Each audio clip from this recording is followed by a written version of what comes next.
The Austro-Hungarians.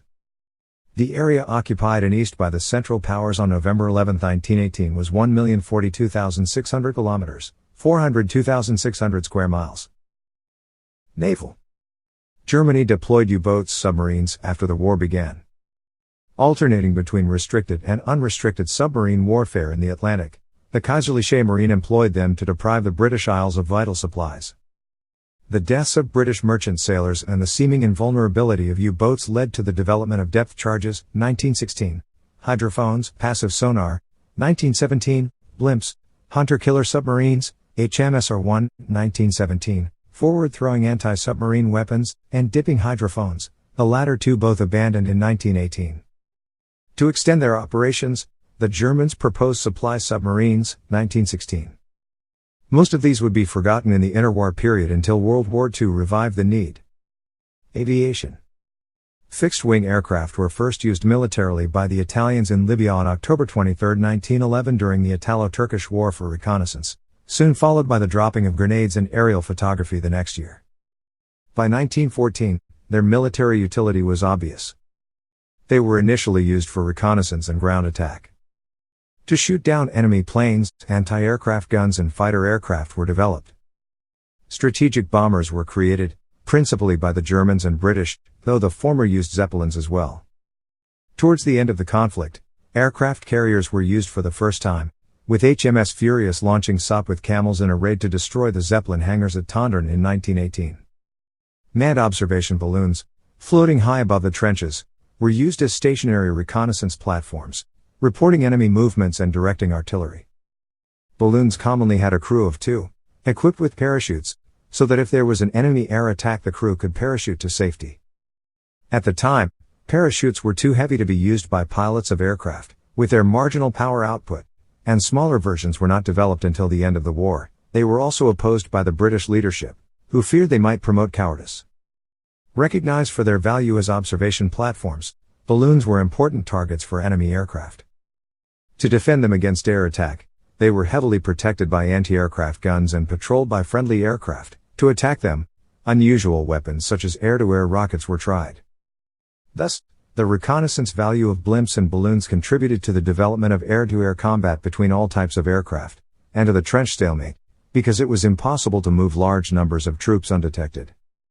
The Germans conducted air raids on England during 1915 and 1916 with airships, hoping to damage British morale and cause aircraft to be diverted from the front lines, and indeed the resulting panic led to the diversion of several squadrons of fighters from France.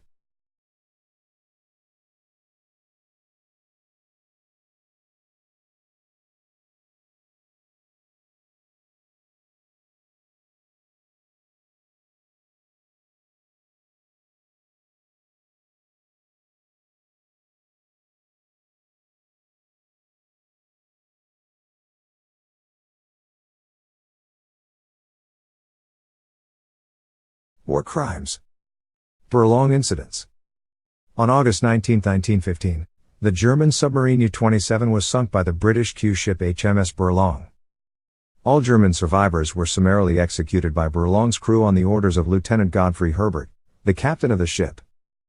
The shooting was reported to the media by American citizens who were on board the Nicosia, a British freighter loaded with war supplies, which was stopped by U-27 just minutes before the incident.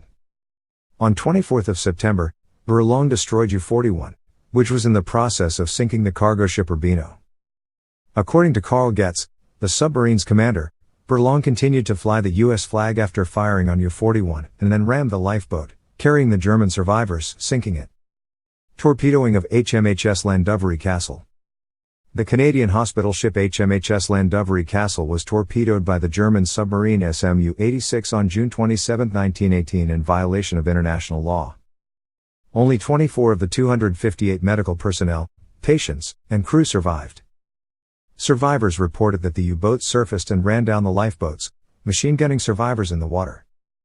The U-boat captain, Helmut Patzig, was charged with war crimes in Germany following the war, but escaped prosecution by going to the Free City of Danzig, beyond the jurisdiction of German courts. Blockade of Germany. After the war, the German government claimed that approximately 763,000 German civilians died from starvation and disease during the war because of the Allied blockade. An academic study done in 1928 put the death toll at 424,000. Germany protested that the Allies had used starvation as a weapon of war. Sally Marks argued that the German accounts of a hunger blockade are a myth, as Germany did not face the starvation level of Belgium and the regions of Poland and northern France that it occupied. According to the British judge and legal philosopher Patrick Devlin, the war orders given by the Admiralty on 26 August, 1914, were clear enough. All food consigned to Germany through neutral ports was to be captured and all food consigned to Rotterdam was to be presumed consigned to Germany. The British were determined on the starvation policy, whether or not it was lawful. Chemical weapons in warfare. The German army was the first to successfully deploy chemical weapons during the Second Battle of Ypres, 22 April, May 25, 1915. After German scientists working under the direction of Fritz Haber at the Kaiser Wilhelm Institute developed a method to weaponize chlorine. The use of chemical weapons was sanctioned by the German High Command in an effort to force Allied soldiers out of their entrenched positions, complementing rather than supplanting more lethal conventional weapons. In time, chemical weapons were deployed by all major belligerents throughout the war, inflicting approximately 1.3 million casualties, but relatively few fatalities, about 90,000 in total. For example, there were an estimated 186,000 British chemical weapons casualties during the war, 80% of which were the result of exposure to the vesicant sulfur mustard, introduced to the battlefield by the Germans in July 1917, which burns the skin at any point of contact and inflicts more severe lung damage than chlorine or phosgene, and up to one-third of American casualties were caused by them.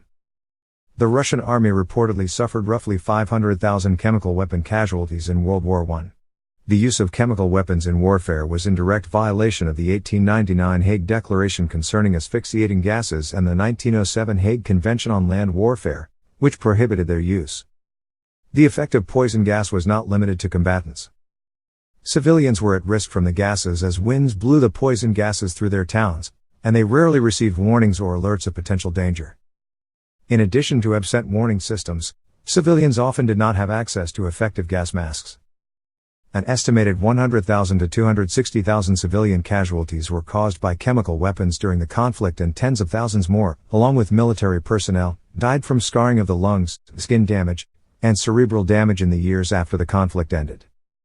Many commanders on both sides knew such weapons would cause major harm to civilians but nonetheless continued to use them.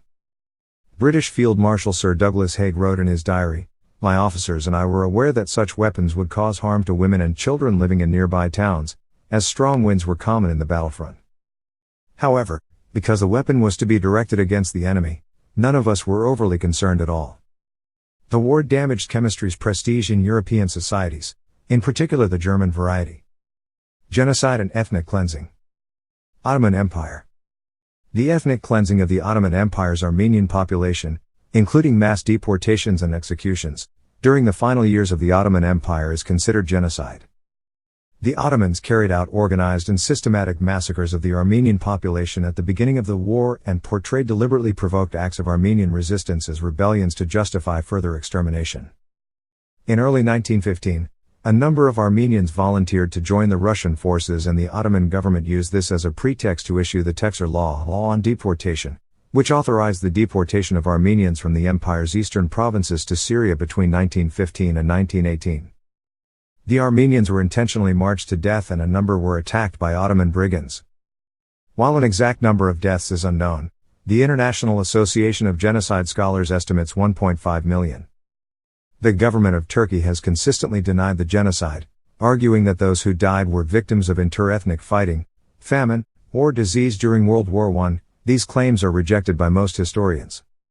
Other ethnic groups were similarly attacked by the Ottoman Empire during this period, including Assyrian people and Greeks, Greek genocide, and some scholars consider those events to be part of the same policy of extermination. At least 250,000 Assyrian Christians, about half of the population, and 350,000 to 750,000 Anatolian and Punic Greeks were killed between 1915 and 1922. Russian Empire. Approximately 200,000 Germans living in Volhynia and about 600,000 Jews were deported by the Russian authorities. In 1916, an order was issued to deport around 650,000 Volga Germans to the east as well, but the Russian Revolution prevented this from being carried out. Rape of Belgium. The German invaders treated any resistance, such as sabotaging rail lines, as illegal and immoral, and shot the offenders and burned buildings in retaliation. In addition, they tended to suspect that most civilians were potential Francs-Tireur guerrillas, and, accordingly, took and sometimes killed hostages from among the civilian population. The German army executed over 6,500 French and Belgian civilians between August and November 1914, usually in near-random large-scale shootings of civilians ordered by junior German officers. The German army destroyed 15,000 to 20,000 buildings, most famously the University Library at Louvain, and generated a wave of refugees of over 1 million people. Over half the German regiments in Belgium were involved in major incidents. Thousands of workers were shipped to Germany to work in factories. British propaganda dramatizing the rape of Belgium attracted much attention in the United States, while Berlin said it was both lawful and necessary because of the threat of Franc-Tireur like those in France in 1870. The British and French magnified the reports and disseminated them at home and in the United States, where they played a major role in dissolving support for Germany. Soldiers' experiences. The British soldiers of the war were initially volunteers but increasingly were conscripted into service. Surviving veterans, returning home, often found they could discuss their experiences only amongst themselves. Grouping together, they formed veterans associations or legions. A small number of personal accounts of American veterans have been collected by the Library of Congress Veterans History Project. Prisoners of war. About 8 million men surrendered and were held in POW camps during the war. All nations pledged to follow the Hague Conventions on fair treatment of prisoners of war, and the survival rate for POWs was generally much higher than that of combatants at the front. Individual surrenders were uncommon, large units usually surrendered en masse. At the Siege of Maubeuge about 40,000 French soldiers surrendered. At the Battle of Galicia Russians took about 100,000 to 120,000 Austrian captives. At the Brusilov offensive about 325,000 to 417,000 Germans and Austrians surrendered to Russians. And at the Battle of Tannenberg 92,000 Russians surrendered. When the besieged garrison of Kaunas surrendered in 1915, some 20,000 Russians became prisoners. At the battle near Przełęcznice, February to March 1915, 14,000 Germans surrendered to Russians. And at the First Battle of the Marne about 12,000 Germans surrendered to the Allies. 25 to 31% of Russian losses, as a proportion of those captured, wounded, or killed, were to prisoner status, for Austria-Hungary 32%.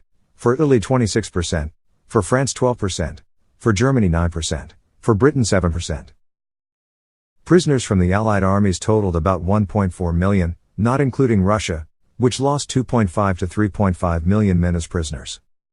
From the Central Powers about 3.3 million men became prisoners, most of them surrendered to Russians. Germany held 2.5 million prisoners, Russia held 2.2 to 2.9 million, while Britain and France held about 720,000. Most were captured just before the armistice. The United States held 48,000. The most dangerous moment was the act of surrender, when helpless soldiers were sometimes gunned down. Once prisoners reached a camp, conditions were, in general, satisfactory, and much better than in World War II, thanks in part to the efforts of the International Red Cross and inspections by neutral nations. However, conditions were terrible in Russia. Starvation was common for prisoners and civilians alike. About 15 to 20% of the prisoners in Russia died. And in Central Powers imprisonment 8% of Russians. In Germany, food was scarce, but only 5% died. The Ottoman Empire often treated POWs poorly. Some 11,800 British Empire soldiers, most of them Indians, became prisoners after the siege of Kut in Mesopotamia in April 1916. 4,250 died in captivity. Although many were in a poor condition when captured, Ottoman officers forced them to march first, 100 kilometers, 684 miles, to Anatolia. A survivor said, "We were driven along like beasts. To drop out was to die." The survivors were then forced to build a railway through the Taurus Mountains. In Russia, when the prisoners from the Czech Legion of the Austro-Hungarian army were released in 1917, they rearmed themselves and briefly became a military and diplomatic force during the Russian Civil War. While the Allied prisoners of the Central Powers were quickly sent home at the end of active hostilities, the same treatment was not granted to Central Power prisoners of the Allies in Russia, many of whom served as forced labor, for example, in France until 1920. They were released only after many approaches by the Red Cross to the Allied Supreme Council. German prisoners were still being held in Russia as late as 1924. Military attachés and war correspondents. Military and civilian observers from every major power closely followed the course of the war. Many were able to report on events from a perspective somewhat akin to modern embedded positions within the opposing land and naval forces. Support for the war. In the Balkans, Yugoslav nationalists such as the leader, Ante Trumbic, strongly supported the war, desiring the freedom of Yugoslavs from Austria-Hungary and other foreign powers and the creation of an independent Yugoslavia. The Yugoslav Committee, led by Trumbic, was formed in Paris on April 30, 1915 but shortly moved its office to London. In April 1918, the Rome Congress of Oppressed Nationalities met, including Czechoslovak, Italian, Polish, Transylvanian, and Yugoslav representatives who urged the Allies to support national self-determination for the peoples residing within Austria-Hungary. In the Middle East, Arab nationalism soared in Ottoman territories in response to the rise of Turkish nationalism during the war, with Arab nationalist leaders advocating the creation of a pan-Arab state. In 1916, the Arab Revolt began in Ottoman-controlled territories of the Middle East in an effort to achieve independence. In East Africa, Iyasu V of Ethiopia was supporting the Dervish state who were at war with the British in the Somaliland campaign. Von Siberg, the German envoy in Addis Ababa, said, "Now the time has come for Ethiopia to regain the coast of the Red Sea, driving the Italians home, to restore the empire to its ancient size." The Ethiopian Empire was on the verge of entering World War I on the side of the Central Powers before Iyasu's overthrow due to Allied pressure on the Ethiopian aristocracy. Iyasu was accused of converting to Islam. According to Ethiopian historian Baru Zud, the evidence used to prove Iyasu's conversion was a doctored photo of Iyasu wearing a turban provided by the Allies. Some historians claim the British spy T.E. Lawrence forged the Iyasu photo. A number of socialist parties initially supported the war when it began in August 1914. But European socialists split on national lines, with the concept of class conflict held by radical socialists such as Marxists and syndicalists being overborne by their patriotic support for the war. Once the war began, Austrian, British, French, German, and Russian socialists followed the rising nationalist current by supporting their country's intervention in the war. Italian nationalism was stirred by the outbreak of the war and was initially strongly supported by a variety of political factions. One of the most prominent and popular Italian nationalist supporters of the war was Gabriele D'Annunzio, who promoted Italian irredentism and helped sway the Italian public to support intervention in the war. The Italian Liberal Party, under the leadership of Paolo Bazzelli, promoted intervention in the war on the side of the Allies and used the Dante Alighieri Society to promote Italian nationalism. Italian socialists were divided on whether to support the war or oppose it. Some were militant supporters of the war, including Benito Mussolini and Leonida Bissolati. However, the Italian Socialist Party decided to oppose the war after anti-militarist protesters were killed, resulting in a general strike called Red Week. The Italian Socialist Party purged itself of pro-war nationalist members, including Mussolini. Mussolini, a syndicalist who supported the war on grounds of irredenist claims on Italian-populated regions of Austria-Hungary, formed the pro-interventionist Il Popolo d'Italia and the Fasci Rivoluzionario d'Azione Internazionalista, Revolutionary Fasci for International Action, in October 1914 that later developed into the Fasci di Combattimento in 1919, the origin of fascism. Mussolini's nationalism enabled him to raise funds from Ansaldo, an armaments firm, and other companies to create Il Popolo d'Italia to convince socialists and revolutionaries to support the war. Opposition to the war. Once war was declared, many socialists and trade unions backed their governments. Among the exceptions were the Bolsheviks, the Socialist Party of America, the Italian Socialist Party, and people like Karl Liebknecht, Rosa Luxemburg, and their followers in Germany.